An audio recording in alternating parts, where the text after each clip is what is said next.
Hello and welcome back to our little brief sort of philosophical interlude after the Ottoman Empire and before we get into British empires and then the revolutions, French Revolution, American Revolution, covering some thinkers that sort of represent the Enlightenment and sort of the revolution in thinking and in philosophy that in many ways the political revolutions. And so today we're talking about two English people, John Locke and Mary Wollstonecraft. Locke is a bit older than her. He's sort of like beginning of the 1700s. Wollstonecraft is sort of the end of the 1700s. But both talking about sort of basic human rights, which is not a thing that has really been addressed yet in this course. Wollstonecraft sort of extending those rights very early on, long before, you know, the 20s and then the 70s, at least in the US, where women actually got something resembling.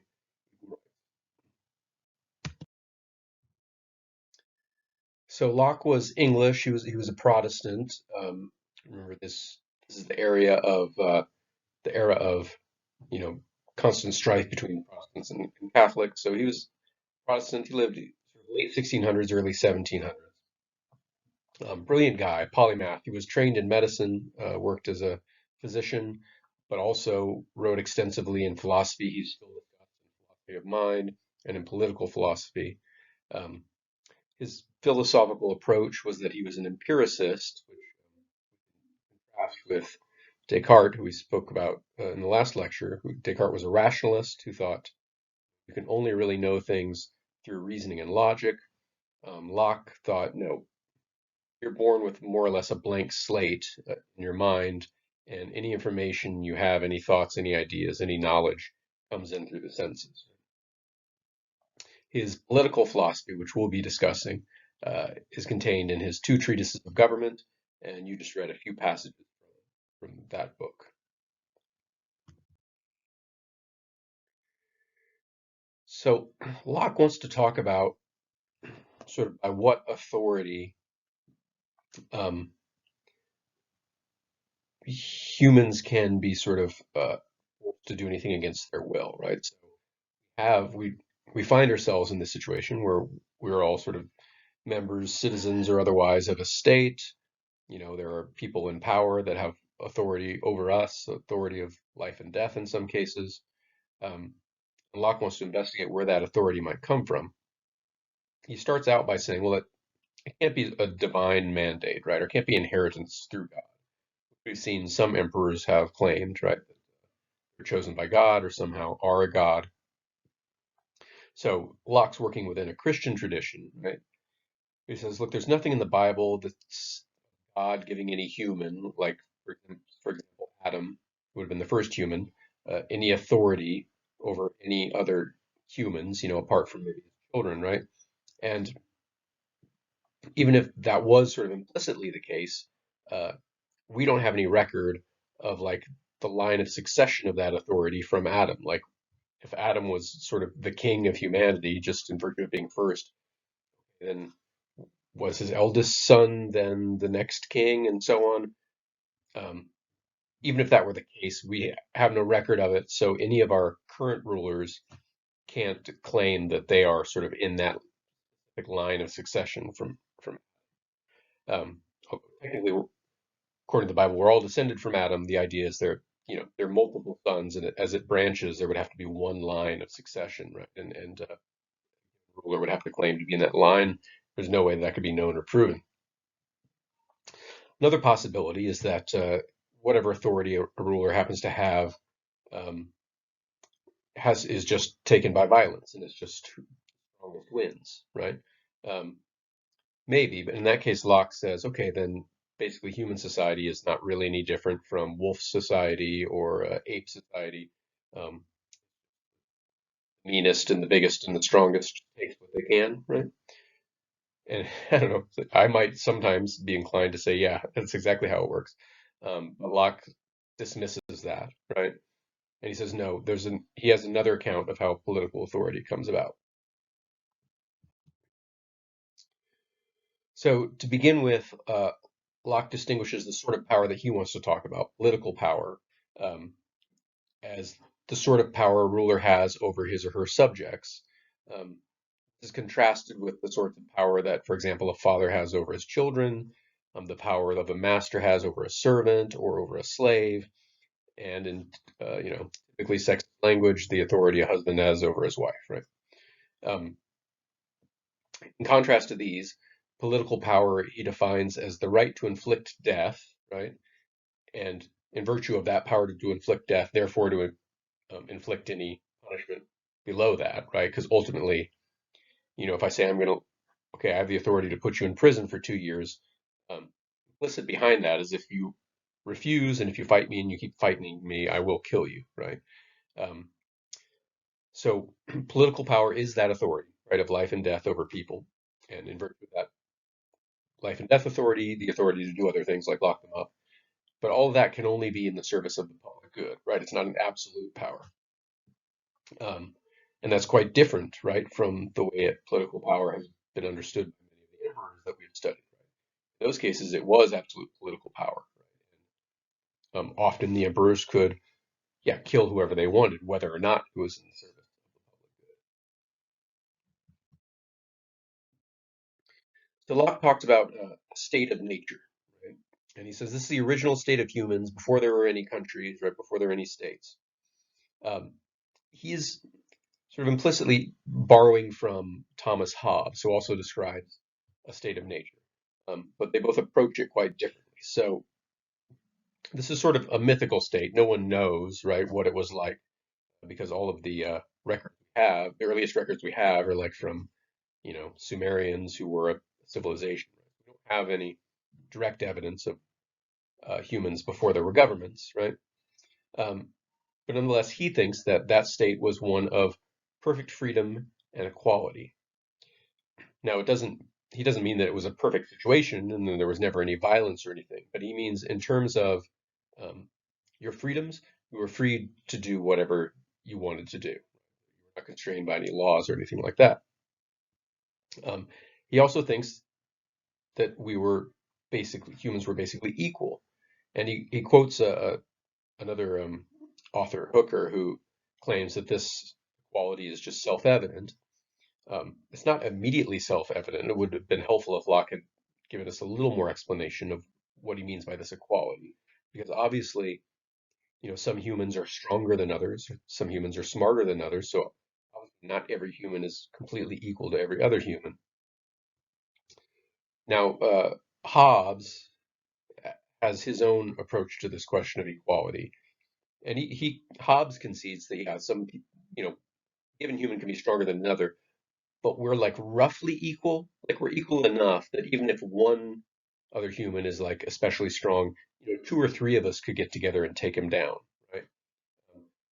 So we're equal enough that no one person is just in a totally different superior class from all other humans.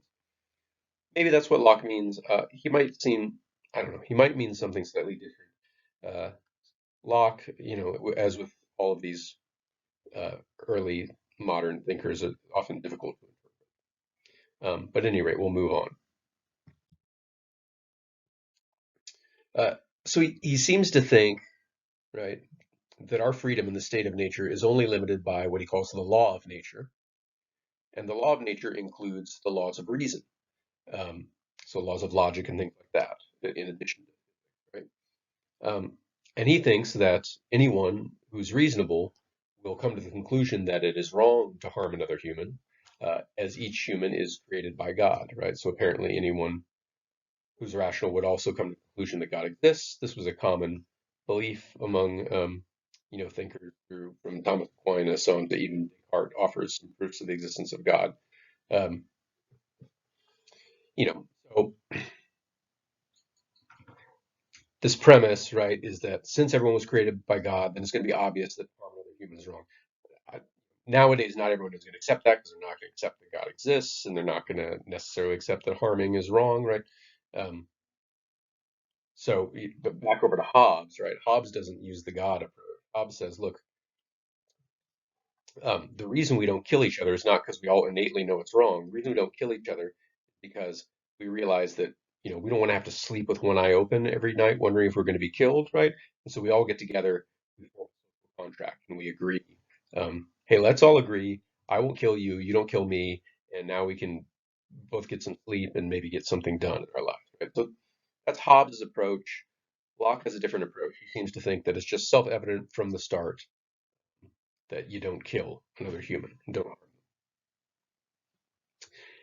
If that's the case, then he thinks that each of us also has a natural right to punish people who do violate that. So obviously he knows that people do kill other people, right? That since it's self-evident that that's wrong, that gives us a right to punish that person, right? Um, so yeah, if someone harms you, right? If someone violates your rights, your freedom, right? So basically, each of us has the freedom to do whatever they want as long as they don't harm somebody else, right? That's the state of nature. If you do harm someone else, either by taking their property or harming them bodily or something else, then they have the right to reparations, right? They can take that thing back from you. They can harm you in the same way, whatever. But there is a limit to it.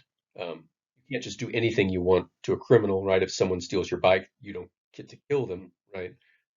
The response has to be in some way proportionate. At any rate, he thinks that these things are basic, right? You don't need a government to make this the case. You don't need a king or an emperor to give you these rights. We're born with these rights to freedom, so long as you're not hurting anybody. And you're born with the right that if somebody hurts you, you can revenge or pursue justice. So all these rights, right? Perfect liberty except to harm one another and the right to punish criminals. These exist before any state or any government exists. They come from the law of nature. As evidence for this fact, Locke cites like Locke points out that if a foreigner who is not right part of your government, not sort of agreed to your social contract, comes to your country and commits a crime, you're allowed to punish them, right? Um, how is that, right? They're not, in some sense, they shouldn't be subject to your laws. And Locke says, yeah, they're not, but you're not really punishing them based on your laws. You're punishing them based on your natural right to punish. Um, So then whatever rights a ruler or a government or a state has to punish derives from the more basic right of each person to punish when they've been harmed. Um, the idea is the criminal in violating the law of nature, which includes the laws of reason, right, which it's self-evident to him or her that harming others is wrong. When they do that, they've shown themselves to be irrational, and therefore they've shown themselves to be no better than an animal, and therefore may be treated as an animal. Um, So he says there's a limit on how harsh the punishment can be. Right? If someone steals your bike, you shouldn't kill them. So what is the limit? What is the proportionality? Locke says the punishment should be only just barely so severe that it makes committing the crime a losing bargain. Right? Um, so if I know that if I get caught stealing this bike, that the punishment is going to be worse than if I'd never stolen the bike in the first place, right? Never tried, then I'll refuse to do it. If the punishment is just, they take the bike back and nothing worse happens to me, that would kind of make it a good bet to just steal as many bikes as I can. Worst case, they just take the bike back. The punishment's got be a little harsher than that.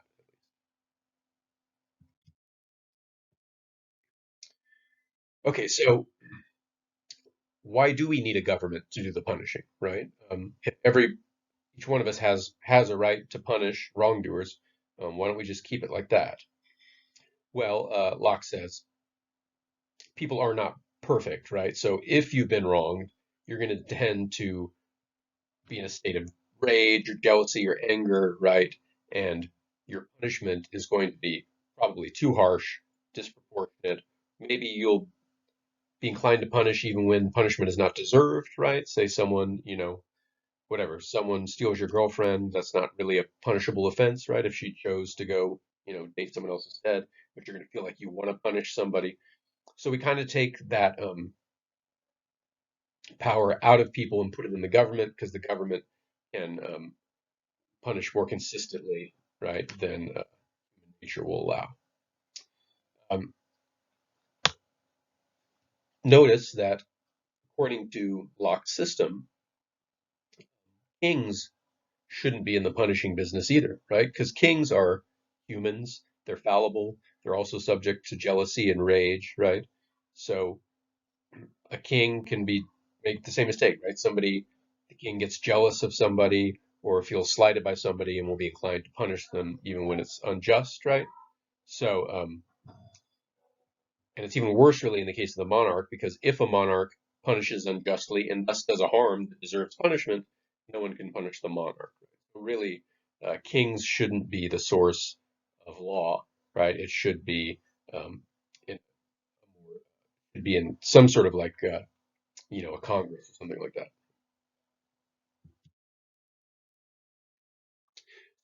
So, from here on out, Locke considers like a few objections to his account, right? Um, one point is like the state of nature you described. We have no evidence that it ever actually existed. It's kind of a myth, right? So, um, as far as we know, back in history, like there's been some form of government, right? The earliest records we have are Sumerians, and yeah, surely there were, cave people at some point, but who knows what sort of organization they had. They were really in the state of nature. And Locke says you don't have to look back into prehistory to figure out if there was ever a state of nature. Um, Rulers of states are currently in the state of nature, right? They're not really beholden to laws, more so in Locke's time, right? But you take a figure like Putin, I think, who at this point is like, I mean, there's nominally laws in Russia, but he can pretty much do whatever he wants, right, within his own country. And so when he's, going to war with Ukraine, right, he and Zelensky are in a state of nature, right? They're heads of government that really have no perfect freedom and no real constraints on themselves, right?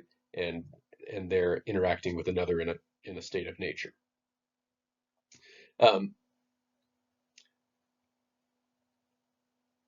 so he says, really, we're all still in a state of nature, right? We do have perfect freedom. The freedoms that we have willingly relinquished, right, for the benefits of living in a community. So when we get together and form a government, right, it's because we think it will be to our mutual benefit, and therefore I relinquish my perfect freedom to drive as fast as I want, as long as I don't crash into somebody, right? Um, to shoot as much heroin as I want, as long as I'm not hurting anybody. We give up some of those rights, some of those freedoms, because we think it'll be better on the whole for us, right? But it's voluntary choice, he thinks, right? Now, of course, each of us is born into a with certain laws. We don't really choose it. It's not exactly easy to just leave the country and go to another country if you like that country better, right? That takes money and stuff. So in practice, did we all really freely give up our rights and choose here? Right? At least that's the idea, Locke's idea. So, yeah, so each human is by nature free, can only relinquish that freedom by their consent, to get some benefit out of it, of a community, or you can relinquish that freedom by engaging in criminal acts, by harming other people, right? Which he described as a kind of consent. It's giving up your reason, right, and becoming non-human in a way, right? It's more animalistic. So, given that, right, to take someone else's freedom is against nature, right? It's an unnatural act. So you can imagine what Locke would say about slavery, right? For inherently wrong, right? People are born with freedoms, and to enslave someone and take all their freedom uh, without their consent, right, could never be right for Locke, right?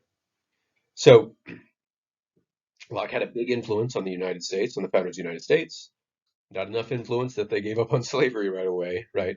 But there are definitely bits of Locke sprinkled throughout the Declaration of Independence and the Constitution, right? So we have Locke claims that humans have the natural right to life, liberty, and property. It shows up in the Declaration of Independence as life, liberty, and the pursuit of happiness, right, instead of property. But um, it comes from Locke, right? Also, right, we hold these truths to be self-evident that all men are created equal, right? If you paid attention to this lecture, that's exactly what Locke is arguing, right? So much was borrowed from Locke and at the founding of the United States. He also advocated the separation of the powers of legislative, executive, and judicial branches, which is exactly what we did in the Constitution. So definitely the founders of the United States, they'd read Locke, they found Locke appealing, and incorporated many of his views into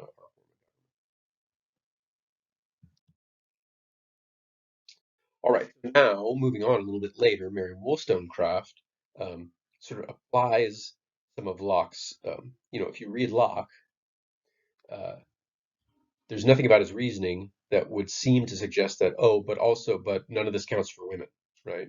Somehow we're all born with perfect freedom, but only men. Um, it, he's not very explicit about it, right? But there's nothing about his reasoning that would seem to preclude women from being included in this. And this is sort of Wollstonecraft's takes the obvious next step and says, look, hey, all this should apply to women as well, right? So Wollstonecraft lived in the later 1700s. Um, her home life was pretty rotten. Her father was fairly abusive and was bad with money, and it was kind of a rotten home. Um, Unfortunately, she had a friend whose father was a professor, and she would sit in on lectures and spend a lot of time at her friend's house, and sort of was able to get more education than the average woman girl at the time, right, and sort of develop her intellect. So she was very bright, but locked into the role of a woman without a lot of money in that society, right? So she worked a lot of odd jobs that tended to be, caretaker, governess, the kind of jobs that women could get at the time. Um, Finally, she kind of took the radical decision to become a writer, which was not easy, right? Not a lot of women were writers, but she did it. She had success at it. She published. Um, she was involved in politics. She witnessed the French Revolution, which we'll talk about a bit later. Was very much impressed by the radical, notions of freedom that were being talked about around this revolution. And she's best known for her book of Vindication of the Rights of Women, which you read some very short passages from, and we'll discuss that book in for a few slides right now. In the passages we read, Wollstonecraft does a lot of sort of complaining about the sort of education women receive.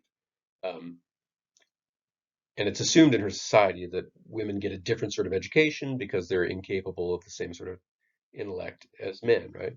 And the basis of her argument in these passages is this nature versus nurture sort of argument, right? She says this is all conditioned, right? She thinks that it's society, not nature, that makes women appear less serious, less scholarly, less talented in the various trades, right? Only suited to marriage and work in the home, right?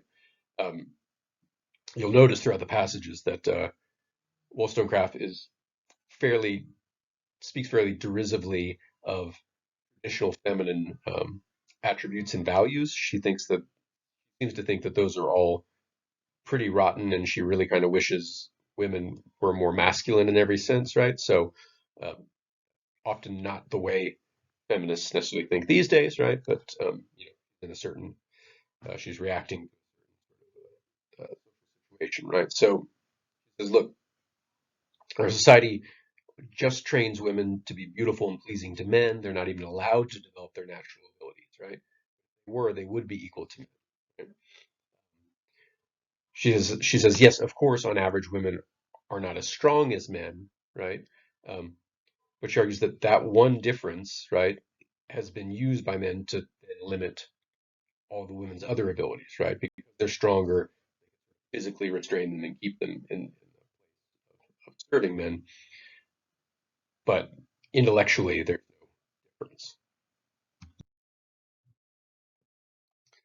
She argues women are perfectly rational, right? And in this respect, right, as opposed to the physical, in no way inferior to men.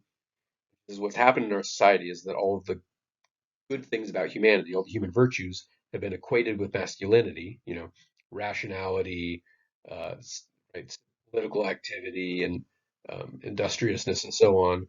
And then all the human weaknesses have been equated with femininity. And then the educational system has then just entrenched these, reinforced gender roles. Um, so she says, yeah, currently women tend to be inferior to men because they've been trained to be inferior, right?